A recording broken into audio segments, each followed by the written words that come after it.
fresh at the point of use. It is unstable and it is very reactive.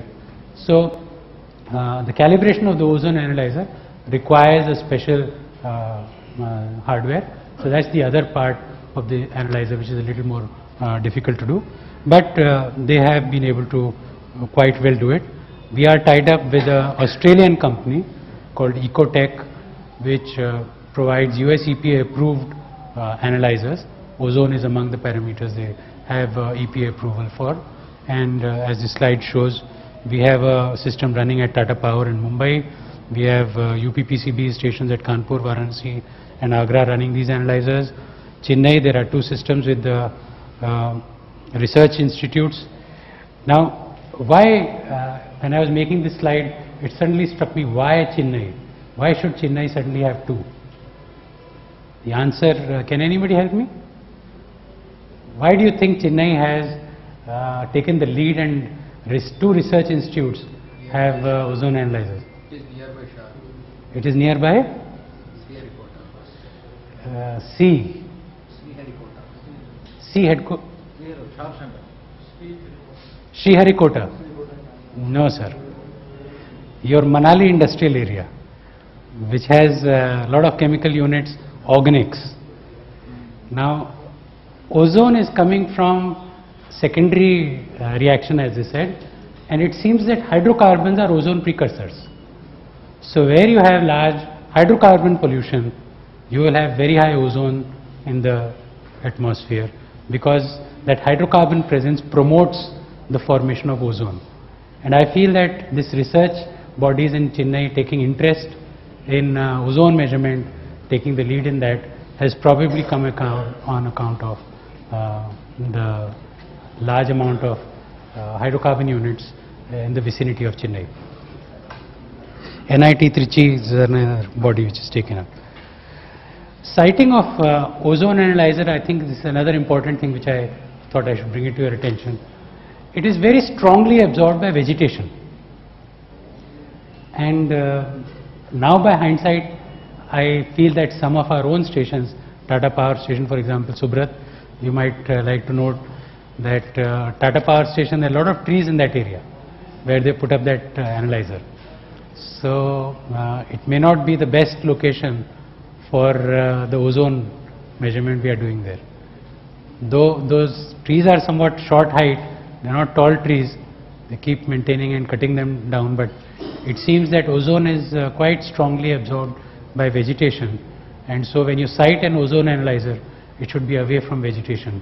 It seems that it is quite a, and because of its reactivity, whatever is coming upstream of the analyzer should be short in length and inert. So Teflon or glass, that sort of a thing. Otherwise, you are going to lose much of the ozone in that sampling line. If you have a long PVC pipe, be sure you will not get anything. Even sulfur dioxide for that matter. PVC or nylon is a very good absorber for sulfur dioxide. If you have a small length, a few meters of PVC tube, you can be very happy that you will get very low SO2 values. They are all lost in the tube. Okay, these are the specifications. I think you can also find it in our literature. Let's not spend more time on ozone and these. There are 2 gases which I want you to look at, which cannot be really done by wet chemistry. One of them is benzene, and the other one is carbon monoxide. So I want to take a few minutes of your time to look at benzene. There is a fairly good amount which has already been covered by Dr. Tyagi, so I'm going to skip some of that part. I just wanted you to observe 2 or 3 things, which is why I want to still show it to you. He talked in the morning of eluting with liquid carbon disulfide or something and thermal desorption. The absorption media in both cases is quite different. He also showed one slide which had a glass tube and another in the same slide a stainless steel tube, but they looked so similar in appearance that if you didn't observe it carefully, I thought you would confuse between the two, which is why I'm showing this slide. It clearly shows to you the glass tube in the lower section, which Envirotech has made several years ago. I think about 8 to 10 years ago, Prashant ji made that tube for absorption of organic pollutants. Okay.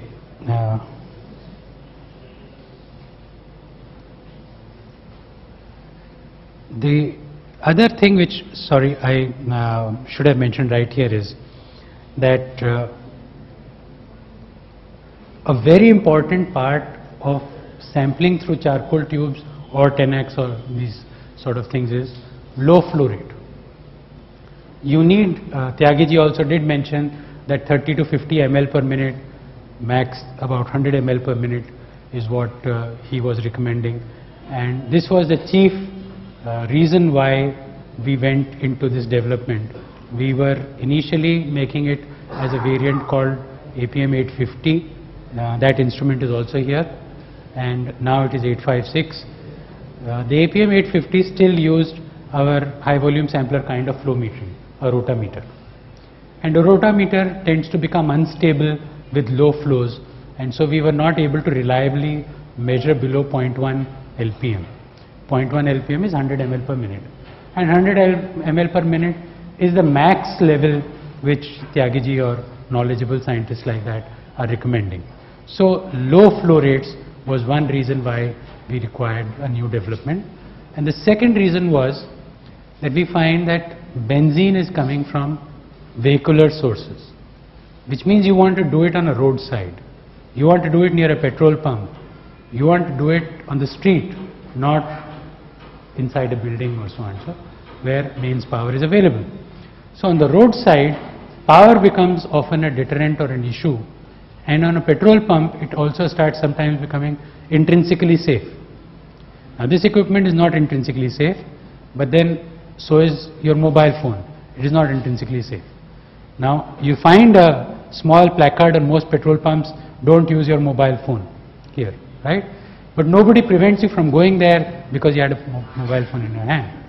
Because while they're talking of intrinsic safety, it's not such a big issue near petrol pumps. It is still ambient air, it's not confined space to that extent, and so you are able to get away with non-intrinsically safe equipment for short runs at least.